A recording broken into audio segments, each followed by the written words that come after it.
You're listening to Financial Advisor Marketing, the best show on the planet for financial advisors who want to get more clients without all the stress. You're about to get the real scoop on everything from lead generation to closing the deal.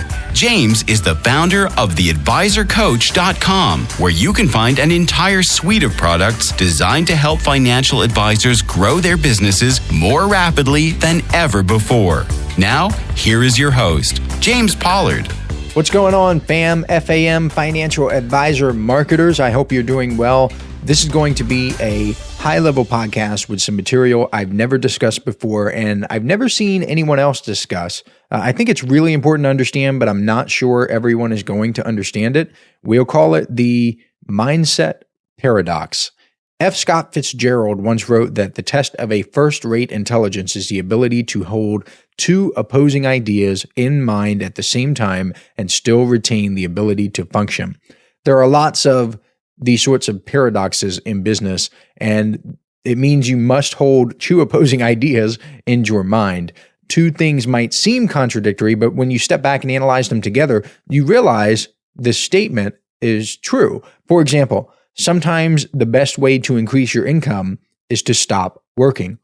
That's a paradox. But you can step back and think, well, this also applies to people taking the leap of faith when it comes to quitting their jobs. They quit their jobs, they take the temporary drop in income, they come back, they start their own business, they make more and more and more. And over the long term, they make more money by suffering through that drop. Another paradox is speak up, but leave your feelings at the door.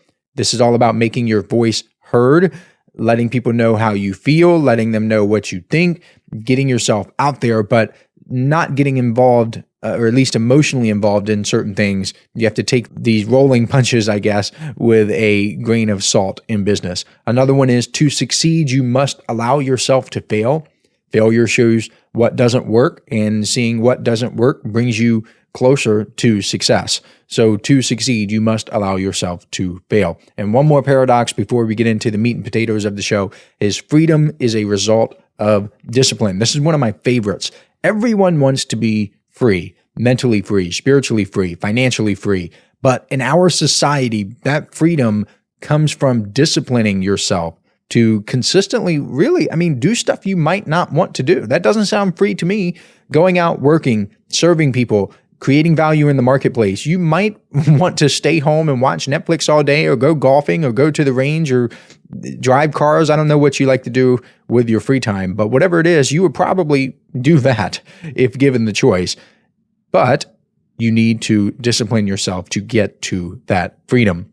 The paradox I'm going to talk about in this episode is about your mindset. I'm going to tell you what it is now, and then I'm going to explain the setup. After that, I'm going to give you some detail as to why you need to address this paradox in your life. So we're going to start with the what, then I'm going to give you a little more detail, then we're going to go to the why. Here is the paradox. Your beliefs are incredibly important, but you must put yourself in a position where they don't matter. One more time. Your beliefs are incredibly important, but you must put yourself in a position where they don't matter. And I've read a lot of self-improvement, law of attraction books over the years. I've read everything Napoleon Hill has ever written. I've also read Norman Vincent Peale, James Allen, Neville Goddard, and more. Just tons and tons of these books. And there are some people who will say that the law of attraction is just a scam people use to sell books. That might be the case today because everyone is just regurgitating what people wrote about nearly 100 years ago. And even the stuff that people were writing about 100 years ago, they were digging deep into texts from mystics from different countries. People in Africa were writing about it. People in Asia were writing about it.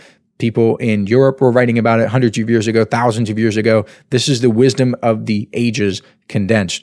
But each person had different, I don't want to say spin on things, because it's not like they were all drawing from the same source. They were drawing from different sources. But about the scam thing, I find it really hard to believe that these people they were all independently coming to the same conclusion in order to scam people. I mean, are there scam artists in every group of human beings? Absolutely. But the chances of everyone doing it independently and coming to the same conclusion is virtually zero. And in my experience, the hardest part of the law of attraction is getting the belief part right. Because there are lots of people who write about, oh, you need to believe in order to achieve. You need to believe that anything's possible. Think big and all this other stuff. But the basic idea of the law of attraction is that you become what you think about. And yes, you do need to have the belief part. If you can hold something in your mind, you can hold it in your hand, but it's not easy. Some of these productions, I want to use the word production because that's really what it's become. They'll say, just think about it, cite these mantras and you can manifest it into your life. It's just goofy because you can manifest or try to recite these little lines all you want. You can write stuff on your little index card and that can be helpful, but you really need to believe that it's possible. If you've only ever made $50,000 per year and you're the highest earner in your social group, it's going to be very, very difficult for you to believe that you can 10x your income because you have no basis for it. You have no reason whatsoever to believe. Tony Robbins described it in one of his books. I think it was Awaken the Giant, about a stool. It's a 3-legged stool, and you need to have these legs to support your belief. If you only have one leg, then your stool is going to fall over. If you only have 2 legs on your stool, it's probably going to fall over. But if you have 3 or more legs all coming from this stool, it's going to be great and it's going to support you.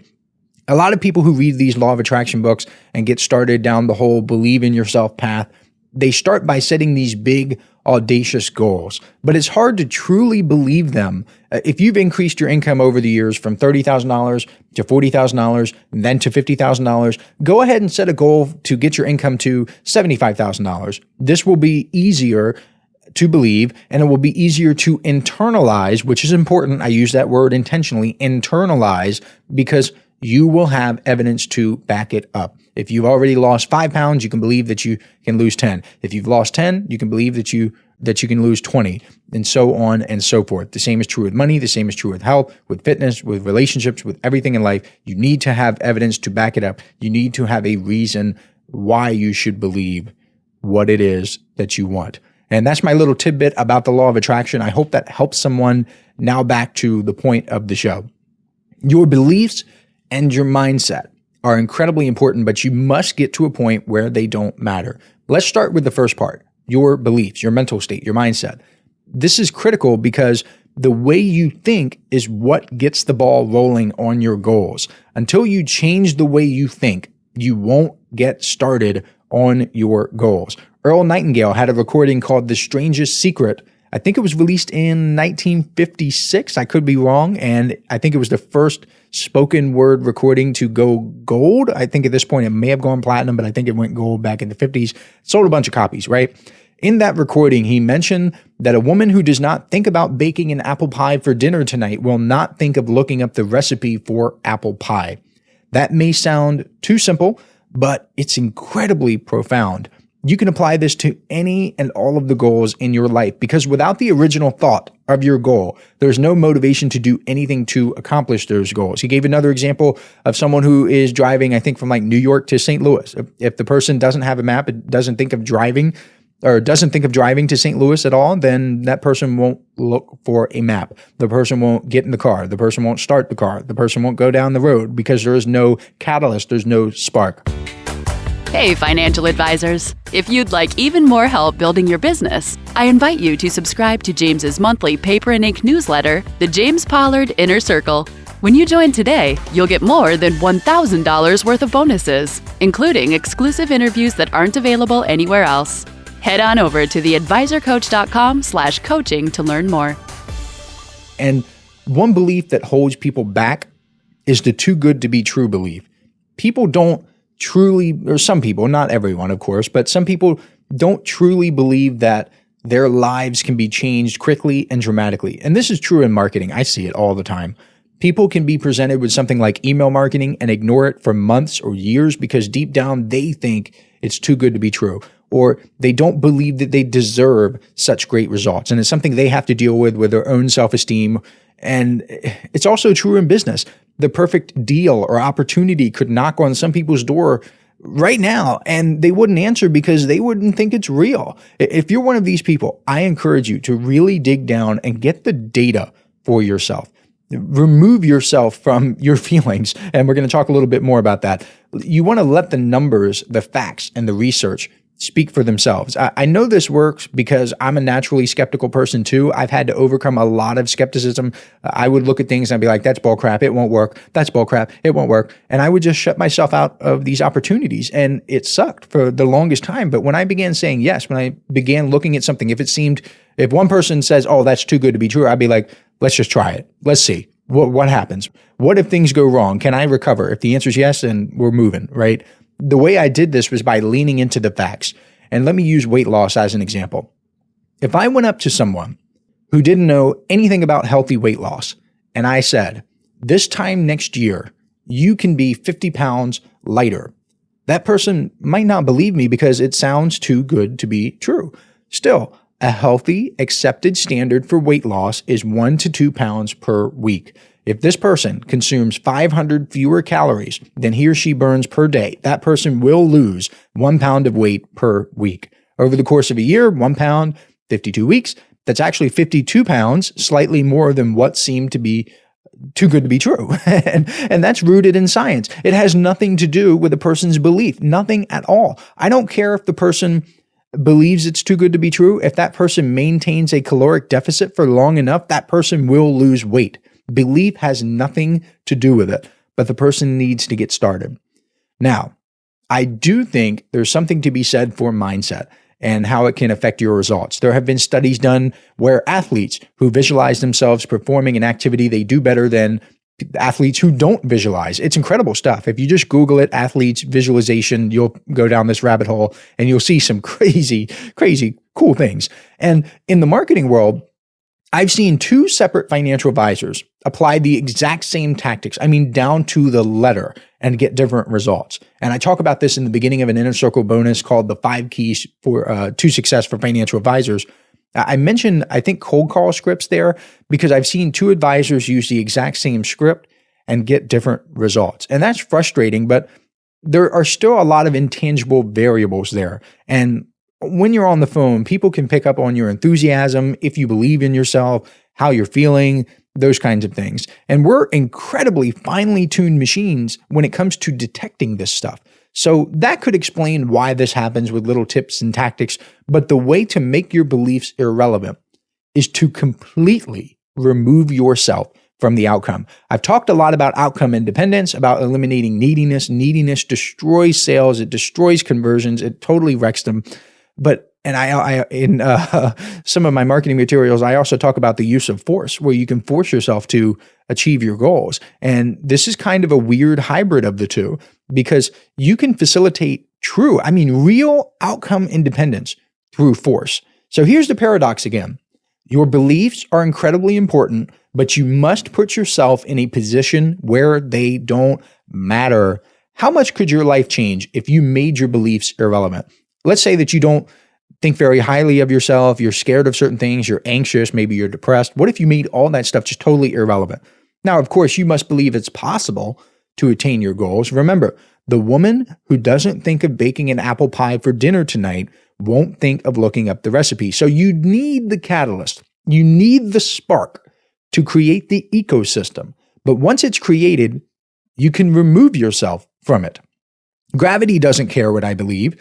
If I jump from a building, I'm going to fall. It doesn't matter if I'm depressed or if I'm euphoric. It doesn't matter if I've recited 10,000 affirmations that morning, or if I've listened to a motivational speech, or if I've watched a motivational or an inspirational video on YouTube. It does not matter. I'm going to fall because of gravity. Now, here's a little mental journey I want you to take with me.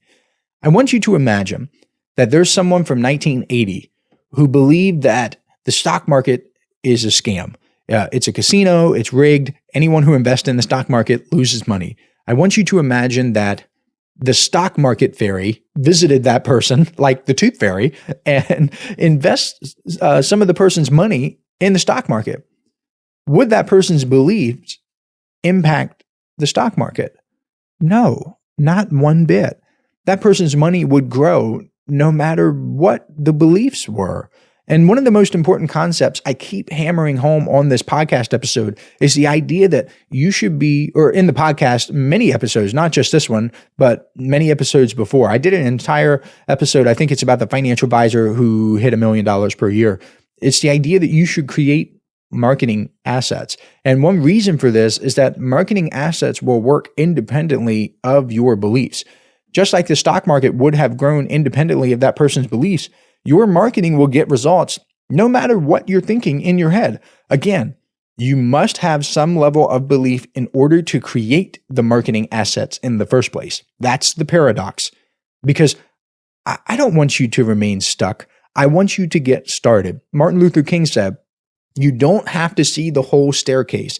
Just take the first step. That's great advice in business. Some of you listening to my voice right now are stuck because you want to see the whole staircase. Imagine if your clients did the same thing with you. Imagine if they didn't do anything with their finances because they wanted to see every single little movement plotted out for the next 20 years. They would never do anything. They'd be paralyzed. And even if you tried to outline everything, it would be worthless because things change. I mean, wait a week and then everything changes anyway. That's why I intentionally use the word ecosystem, because an ecosystem is not static. It's not linear. An ecosystem changes, adapts, and evolves over time. Sure, you can nurture the ecosystem. You can change things. You have that power. But as long as the rain, the sunshine, and the soil are in place, trees will grow without you. They don't care about your belief. One more time so you really get it. You would need to believe to plant the seed in the first place. You must plant the seed. The tree cannot grow if you don't plant the seed. But once the seed is planted, then it will grow without you. So your beliefs, your mindset, the way you think, the way you approach life and business, it is incredibly important. It is a wonderful tool. I have an entire product about this called How Successful Financial Advisors Think. If you're an Inner Circle member, you've heard me talk about mindset a whole bunch. And I've also talked about systems, about creating processes, about creating marketing assets that work independently of you. But you need both. You need to plant the seed, but once the seed is planted, that tree will grow no matter what you think of it. So I hope you enjoyed this episode. If you like this kind of thing, let me know. If you like this podcast, then leave a positive review, share it online, help a brother out, and I will catch you next time. This is thepodcastfactory.com.